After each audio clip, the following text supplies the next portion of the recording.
저는 오늘 본 말씀을 중심으로 억울한 일을 당할 때 어떻게 해야 될까요? 라는 제목으로 하나님 말씀 나누겠습니다. 같이 한번 따라해 볼까요? 억울한 일을 당할 때 어떻게 해야 할까요? 그렇습니다. 우리가 인생을 살다 보면 매일 좋은 일만 있는 것이 아닙니다. 때로는 힘든 일, 어려운 일, 정말로 고난과 시험을 만날 때가 참 많습니다. 그런데 더 힘든 일은 내가 잘못하지 않았는데 억울한 상황 속에 갇혀 있을 때도 때로는 생기게 됩니다. 오늘 시편 기자는 자신의 상황이 너무나 갑갑한데 억울한 상황 속에 계속 연출되는 자기 모습을 안타까워하면서 26편을 기록하고 있습니다.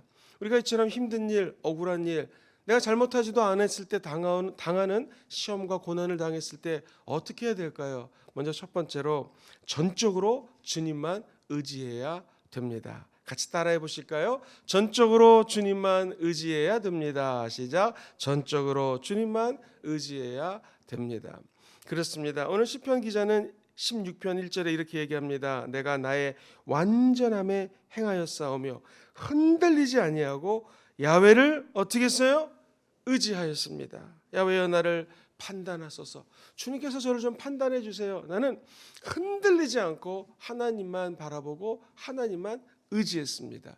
그렇습니다. 어려운 시기를 돌파할 때에 흔들리지 아니하고 하나님께 나아갈 수 있는 유일한 방법은 다른 거 바라보지 마시고 주님만 의지하는 것입니다. 시편 2절 오늘 26편 2절은 재미있는 말씀이 기록되어 있어요. 야훼여 나를 좀 살피시고 시험해 주세요. 그리고 내 뜻과 내 양심을 단련해 주십시오. 근데 이 내 뜻과 내 양심을 단련해다는 말이 아주 재밌습니다. 원래 원어로 내 뜻은 콩팥을 의미합니다. 내 양심은 심장을 의미합니다. 아니 왜 시편 기자는 자기의 내장 기관을 신장이나 콩팥 또는 심장을 성경에 기록하면서 이것들을 단련하소서라고 얘기를 했을까요? 억울한 일 당하고요, 힘든 일을 당하면 마음이 막 흔들립니다. 그때 내 안에 있는 콩팥, 내 안에 있는 심장, 이것은 바로 인간이 갖고 있는 감정과 양심과 자기 안에 있는 내면 세계를 의미합니다. 내 콩팥, 내 심장, 내 양심, 내 안에 있는 모든 내면 속에 있는 세계들을 주님께서 판단하시고 저를 좀 붙들어 주셔서 흔들리지 않는 믿음을 갖게 도와 주옵소서라는 고백입니다. 사랑하는 성도님들, 우리가 하나님 사랑하면 아멘 해볼까요? 우리가 주님을 의지하기 원하면 아멘 해볼까요? 어느 정도까지 주님을 의지해야 될까요? 성경은 내 마음을 다하고 힘을 다하고 뜻을 다하여 야훼 하나님을 의지하고 네 명철을 의지하지 말라. 그러니까 마음을 다하고 내 마음속에 있는 모든 내면적인 있는 생각들과 내 안에 있는 모든 감정들을 다 응집해서 야훼 하나님을 의지하라는 것입니다. 그리고 네 명철을 의지하지 말아라. 나의 경험, 내가 갖고 있는 사상, 내가 갖고 있는 관점, 내가 그동안 경험했던 모든 것조차도 다 의지하지 말고 하나님만 의지하라. 그러면 성경은 범사에 우리의 길을 지도하신다고 말씀해 주십니다. 사랑하는 성도님들, 초등학생만 돼도 자기 생각이 있습니다. 자기 감정이 있습니다. 근데 이거 바라보면 안 되고 우리가 하나님만 의지하게 되면 이 억울한 환난, 고통 가운데서도 넘어갈 수 있는 에너지를 하나님이 부어 주신다라는 것입니다. 개인에게도 이런 억울한 일이 생길 수 있어요. 가정도 그렇습니다. 회사도 그렇습니다. 교회도 그렇습니다. 이 사회도 억울한 일을 당할 때가 얼마나 많이 있습니까? 그러나 흔들리지 않으려면 주님 확실하게 부여 잡아야 됩니다. 시편 26편 1절에 내가 나의 완전함에 행하였고 흔들리지 아니하고 야훼를 의지했습니다 라는 것은 이 시편 기자가 어려운 시간 가운데 나의 흔들림이 없는 한 가지 방법을 찾았는데 그것은 오직 하나님만 붙드는 것입니다. 그러면서 2절 말씀을 한 번 더 읽어보겠습니다. 2절에 보니 야훼여 나를 살피시고 시험하사 이렇게 적혀져 있습니다. 내 안에 있는 콩팥과 심장 같은 내 모든 내면 세계를 살피시고 시험하사, 이것은 원어를 살펴봤더니 귀금속의 순도를 검사하는 의미입니다. 시편 기자는 자기 신앙의 순도를 높이기 원했어요. 그래서 금이 24K, 18K, 정금 같은 이런 레벨의 금들이 있는 것처럼 자기 마음을 조금 더 순도를 높이기 원한다라는 거예요. 마음의 담금질을 얼마나 혹독하게 하였는가를 짐작할 수 있습니다. 순도를 높여서 정금처럼 나오는 것을 바라본다라는 것이에요. 신명기 8장 16절에는 이런 말씀이 있습니다. 네 열조도 알지 못하던 만나를 광야에서 너에게 먹이셨으니 이는 다 너를 낮추시며 너를 모아사 시험하사 마침내 어떻게 하셔요? 복을 주려는 하나님의 드라마틱한 계획이 있다는 것입니다. 혹시 이 말씀을 듣는 성도님들 가운데 억울한 일 당해서 힘드신 분이 계십니까? 이제 하나님은 이 시험과 환난과 고난을 통과하고 난 다음에 우리의 영적 순도를 높여줍니다. 이것이 귀금 속의 순도를 검사하듯 나를 살피시고 시험하사라고 하는 다윗의 고백입니다. 그렇다면 마침내 너에게 복을 주시는 하나님을 만나게 될 것입니다. 하나님이 이야기하는 복은 뭘까요? 세상 사람들이 이야기하는 복은 뭘까요? 세상에서는 돈이 생기고 명예가 생기고 내 위치가 올라가면 복 받았다고 얘기를 하죠. 그런데 성경에서 얘기하는 복은 틀립니다. 복 있는 사람은 악인의 꾀를 쫓지 아니하며 죄인의 길에 서지 아니하며 오만한 자리에 앉지 않는다고 얘기합니다. 그리고 성경적인 복은 무엇인가? 오직 야훼의 율법을 즐거워하며 그 율법을 하나님의 말씀을 주야로 묵상하는 자가 복이 있다고 얘기합니다. 사랑하는 성도님들, 시편 기자가 처한 주변 상황은 오늘 말씀을 한번 말씀이 끝나고 쭉 읽어보십시오. 자기 신앙을 지키기에 굉장히 열악한 상황임을 고백합니다. 죄와 살인이 난무합니다. 권력자들은 부정한 뇌물을 받습니다. 돈이 없으면 문제가 해결되지 않습니다. 악독한 자들은 풀어주고 돈을 내면은 그 사람들을 해방시켜 줍니다. 그리고 의로운 사람을 정죄합니다. 이때 이 시편 기자가 썼던 상황을 보면 억울한 일 투성이라는 것입니다. 그런데 시편 기자는 26편 오늘 본문 9절에 이렇게 얘기를 하죠. 내 영혼을 죄인과 함께 내 영혼을 살인자와 함께 거두지 마소서. 급기야 10절에는 저희 손에 악득함이 있고 그 오른손에 뭐가 가득해요? 뇌물이 가득하다. 시편 기자는 이런 어려운 환경 속에 억울하지만 믿음이 흔들리지 않았습니다. 주님만 의지했다라는 것이죠. 과연 그게 어떻게 가능했을까? 두 번째입니다. 간절하게 말씀대로 살았다라는 것입니다. 같이 한번 따라해 볼까요? 간절하게 말씀대로 살면 됩니다. 시작. 간절하게 말씀대로 살면 됩니다. 말씀을 그냥 이론책 읽듯이 교과서 읽듯이 공부하듯이 읽는 것이 아니라 말씀을 전심으로 사모하고 간절히 사모하는 자에게는 억울한 일을 당할 때 돌파할 수 있는 힘을 주십니다. 3절 말씀을 다 같이 한번 합독해 볼까요? 시작. 주의 인자하심이 내 목전에 있나이다. 내가 주의 진리 중에 행하여 허망한 사람과 같이 앉지 아니하였사오니. 그렇습니다. 내가 주의 진리 중에 행하여. 시작. 내가 주의 진리 중에 행하여. 주의 진리가 무엇입니까? 말씀이죠. 왜 사람들은 허망한 사람들과 같이 앉아 있겠습니까? 간사한 사람하고 왜 동행하겠습니까? 그것이 말씀과 함께하지 않게 되기 때문입니다.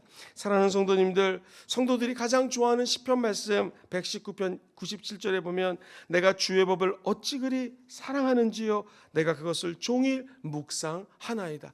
억울한 일 당할 때 억울한 일 묵상하면 더 화가 납니다. 더 뚜껑이 열립니다. 더 짜증이 나고요. 내 안에는 악이 막 복받쳐 오르는 것을 체험하게 됩니다. 그러나 억울한 일 당할 때, 힘든 일 당할 때 하나님 말씀을 계속해서 묵상하면 하나님의 율법을 즐거워하고 묵상하는 자들은 마치 나무가 시냇가에 심겨진 나무처럼 되어서 사랑의 열매, 의의 열매를 맺게 된다는 것입니다. 오늘 본문도 26편 1절에서 5절까지 계속해서 올바른 삶을 살기 위해서 하나님의 도움을 요청하는 다윗을 보게 됩니다.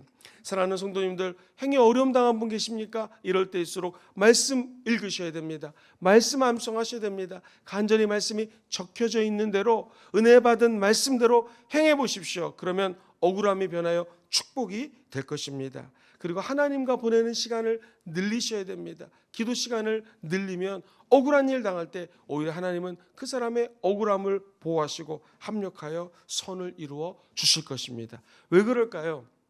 사람이 악한 자하고 계속해서 싸우면은요, 더 우리의 마음이 악해질 수 있습니다. 교회 안에서도 그렇습니다. 우리 교회는 감사하게 이런 일이 없는데, 제가 한국 교회를 다녀보면서 한국 교회에 있는 상황들을 이야기 듣고 컨설팅을 해봤더니 내린 결론이 있습니다. 교회 안에서도 서로가 싸움이 붙었을 때 마음이 하나가 되지 못하는 것은 두 사람이 갖고 있는 생각과 가치관과 경험이 틀리기 때문에 그렇습니다. 교회 안의 조직도 서로 이쪽 부서랑 저쪽 부서랑 싸우는 것도 자기들이 원하는 것들이 있기 때문에 그렇습니다. 이기적이 되고 개인적으로 되면 싸움이 일어납니다. 근데 묘한 것은 그 뒤에는 언제나 원수마귀가 떡하니 지키고 있다는 것입니다. 교회가 분란이 생기고 가정교회가 남편과 아내가 싸우고 화목하지 못하면 제일 행복한 자는 원수마귀입니다. 마귀가 뒤에서 이것을 조종할 때가 참으로 많이 있습니다. 사랑하는 성도님들, 우리는 어떻게 원수마귀를 이길 수 있을까요? 기도 많이 한다고 이길까요? 물론 이기죠. 성령이 권능 주셔서 이깁니다. 그러나 마귀는 하나님의 말씀 앞에 무너지게 되어 있습니다.